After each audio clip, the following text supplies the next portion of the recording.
I would start with kind of a congratulations for all the University of Georgia, for the 8th straight year.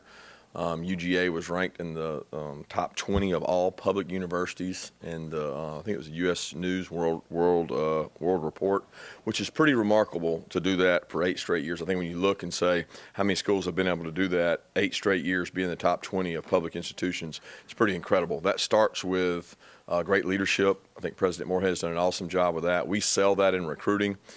Makes me proud because I am an alumnus and I have my degree from here. So it makes it very worthy to be a University of Georgia grad and proud of what we've been able to do from an academic standpoint. I think is great.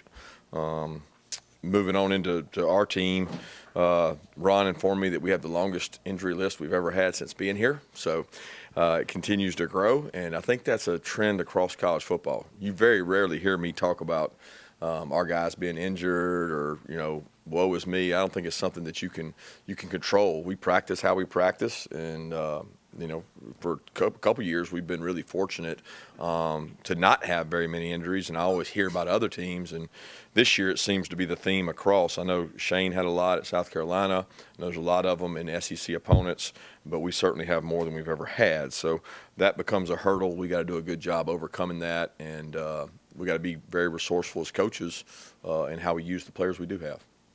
With that, I'll open it up. Obviously, in UAB, we're moving on to UAB, and I'm excited to play these guys. I've known Coach Dilfer for a while. I don't have a personal relationship with him, but I do think a lot of him as a coach, their staff. I know a lot of guys on their staff. Eddie, who was here with us for a long time, does an incredible job, and looking forward to playing those guys this week. What have you seen out of UAB on film, if you've got any through their first 2-3 weeks of the season?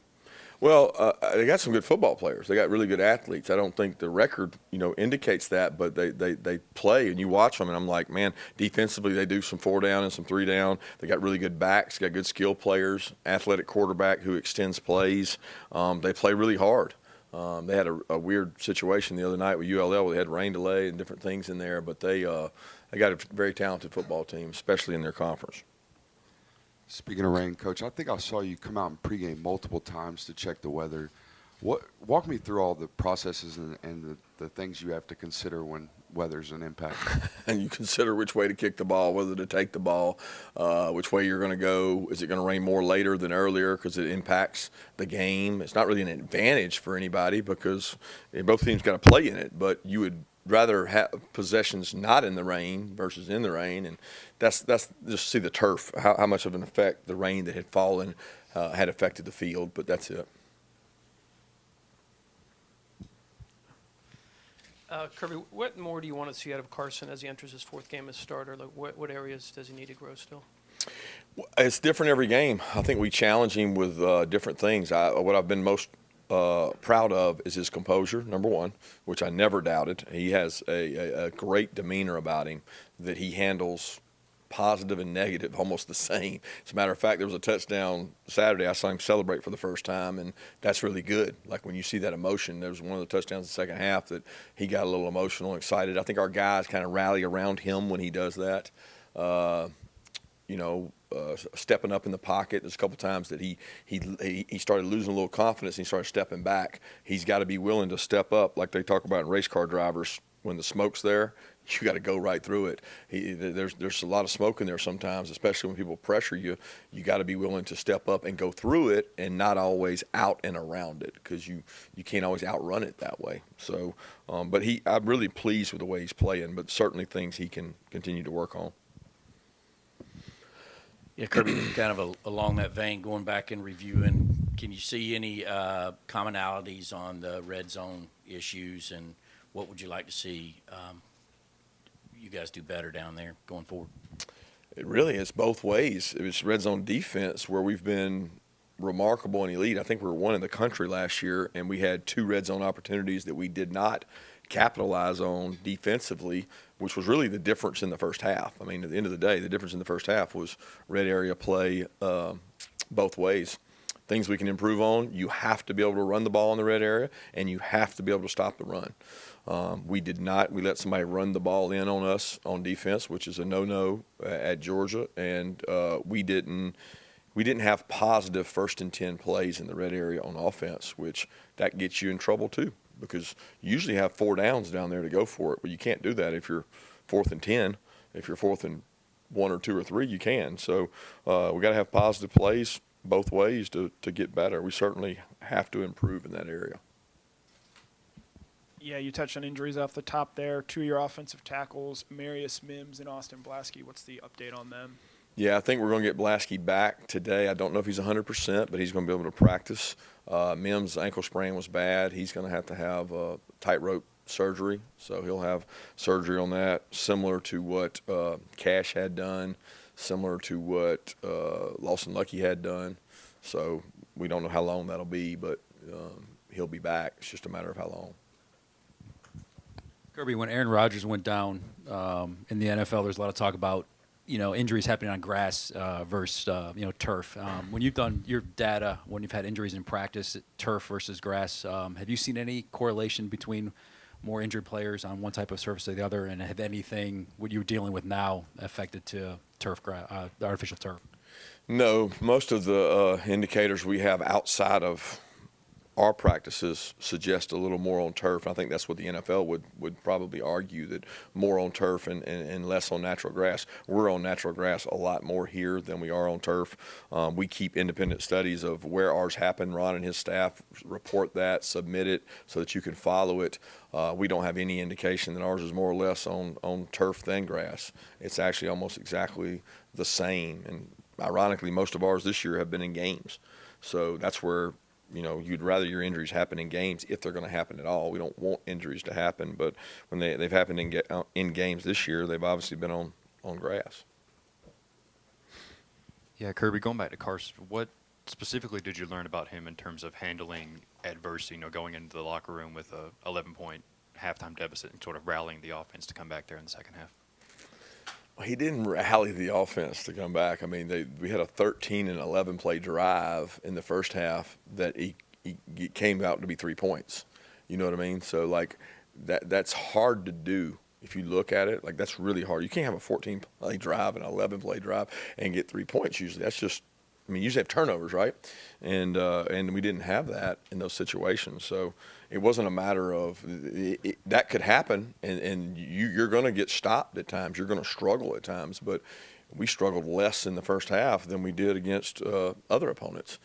So I thought he did a good job keeping his composure though, and showed his resiliency. Kirby, I know you don't concern yourself too much with outside noise or fans, but in terms of the structure of your oversight of the offense, everybody, wants to just throw Mike Bobo under the bus anytime anything goes wrong, it seems like. Mm-hmm. Can you share how you game plan for that complementary football? I know earlier you said first game plan leaned a little bit more on the defense because they were experienced. Is there still some of that going into each game? No. I would say the first game when I made that comment, it was more about Carson's first start and trying to protect him some. But the offense that we've played this year is the exact same offense as we played for the last 3 years. Look at the plays. Anybody that knows football would tell you that the plays are the same. Our execution in the red area hadn't been great and hadn't scored as many points. We haven't been as explosive and as dynamic. And some of that has to do with players being out, and some of that has to do with executing. But very comfortable with where we are offensively. Coach, the 3rd and 16, I believe you guys pressure right there. What went into the decision to pressure, and when you go back and coach it up, what was to be corrected? Well, pressure's a good thing, and we think that pressure and quarterbacks affect them. Number one, doesn't give them all day to throw the ball. Number two, it's success against how the offense you're playing handles that. So what is their success rate when you pressure? And that's something you look at each game. You don't do anything 100% of the time, right? You do something and you pitch. You throw fastball, curveball, changeup. Boom, you better have 3 pitches. That just came in the process of pitching. And last time I checked, the pressure didn't cause a touchdown. You know what I mean? The 3 missed tackles and the poor angles probably resulted in the touchdown. So usually when somebody does something well, you probably didn't do something well. They did. They executed well. They hit a good play, but they didn't score because of the pressure. They scored because we missed 2 tackles. Coach, you kind of talked about fixing those first half issues and figuring out the game plan, stuff like that. Just trying to work on that. You talked at the end of the game. What have the conversations kind of been like with your coordinators to try and relieve those first half issues and get the ball rolling a little bit faster? Well, I thought really our first half issues revolved around our defense first possession would be the biggest thing. I think you got to start fast. I think historically, defensively, somebody can do the study, but we usually start pretty fast on defense. Now, Georgia Tech game, I know that was the first possession of a game that we gave up a touchdown last year, and that happened third game this year on a team that did a good job, came in and got on rhythm, and there's still things we did. Like, are we talking about this if we tackle him on 3rd and 15? I don't know. I'm really thinking about UAB, so I'm trying to keep you guys happy and appease you, but I'm very pleased with where things are. I'm not panicking in any kind of way because South Carolina has a good team, and we're figuring out who we are. We're figuring out who we are with our identity, and I think our coaching staff and players and complete organization is doing a great job. You guys just aren't happy with the results, but I'm very happy with the way our guys fought back and came back and overcame. Speaking of UAB going into this week, if you're without Amarius Mims, do you stick with Xavier Truss at right tackle and Dylan at left guard? I don't know that. I mean, it's going to depend on the health of some of the other O-linemen, where's Blaske's health, where do we get the best 5 from. So a lot of that will play itself out over the next 3-4 days. But I do think Truss gives us that flexibility, and he did a nice job on the run the other day to be able to go do that. Kirby, I wanted to ask you about Carson. Perception is not always reality, but it seems like his first 3 games, first time he gets a chance to kind of take a shot downfield, he's successful with it. It's almost like there's a little bit of a kickstart there. Would you agree with that? And what do you think kind of goes into that for him? Is it something that kind of maybe loosens him up a little bit? I don't really understand what you're asking, to be honest. You want more shots downfield. There's shots on a lot of plays that the look's not there. If it's middle field closed, you don't just take a shot. The quarterback has a read. If they're in quarters and the safety's deep, you don't just take a shot, right? So what he's really good at is one of the best I've been around at seeing the coverage, knowing what it is, and then knowing where to go with the ball. We did have a little more pressure the other day than we're used to, and he did a nice job adjusting to that. I mean, they got hurt pressuring. The play to Rara later in the game was pressure, and he hit the right guy on the right look. So I guess I don't know if that answers your question or not, because I don't know perception, and I really don't know your reality or anybody's reality, because I don't judge other people's perception. I only look at what happens in the game and what happens in practice, and feel very good that Carson's doing a good job.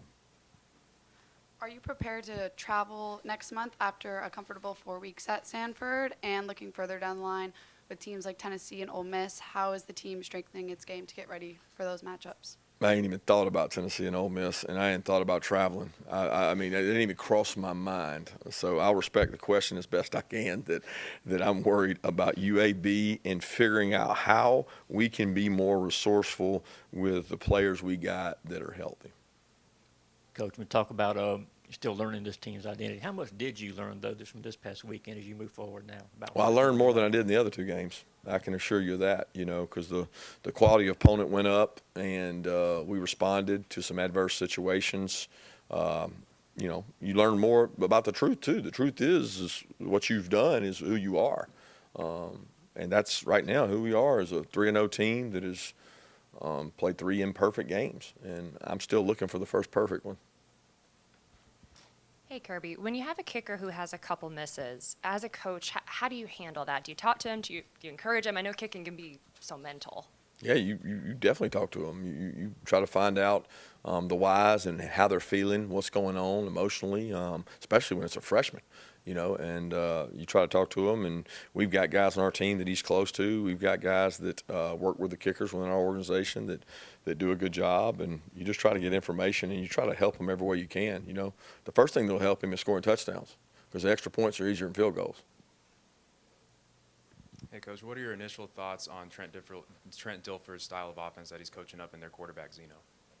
Really impressed. I mean, his offensive coordinator, Alex Mortensen, was at Alabama forever. Chris Mortensen's son, he was at Alabama and behind all the offenses, worked with Bill O'Brien, worked with Sark, was there when I was there. I have a lot of respect for Alex. He waited his turn, and he got an opportunity to go be the coordinator there. So I see a lot of flavor in his offense of a lot of the offenses that had been there at Alabama, and I'm sure Trent imparts his knowledge on that as well.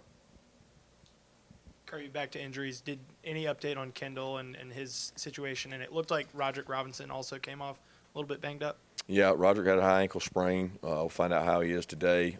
Kendall had a MCL that he's had before. He had one last year, but I don't know how significant it is, and find out where he is today as well. You ever cross paths with Trent? Any travels, any relationship with him at all? And any of your kids ever gone to one of his coaching camps back in the day?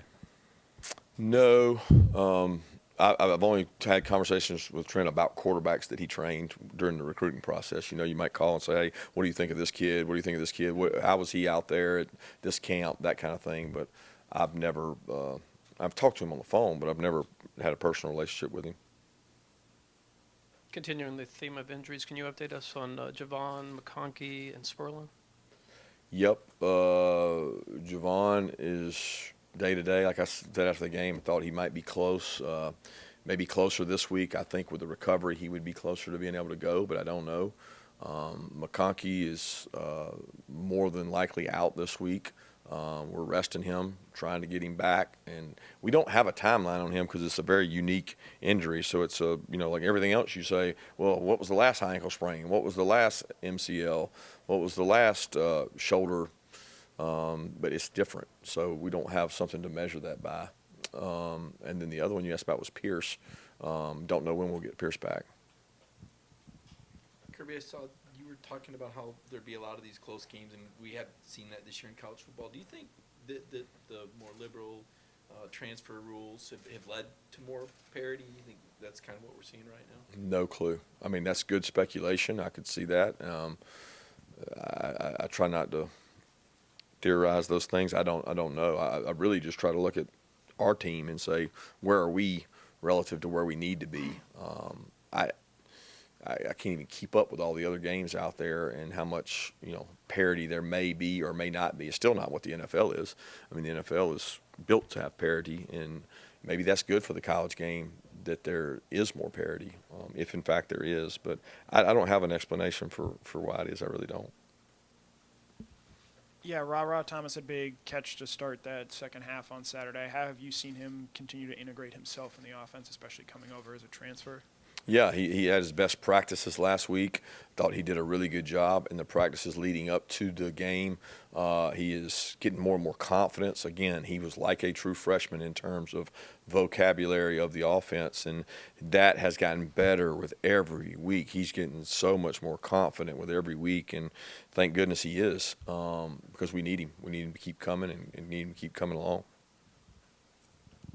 Hey, Coach, so you talked earlier about being pretty happy with where the offense is at and pretty happy with where Carson is at right now. So not to speak about any other team specifically, but it's not always easy for some of these programs to move on from quarterbacks they've had for a while, and the transition hasn't been so smooth.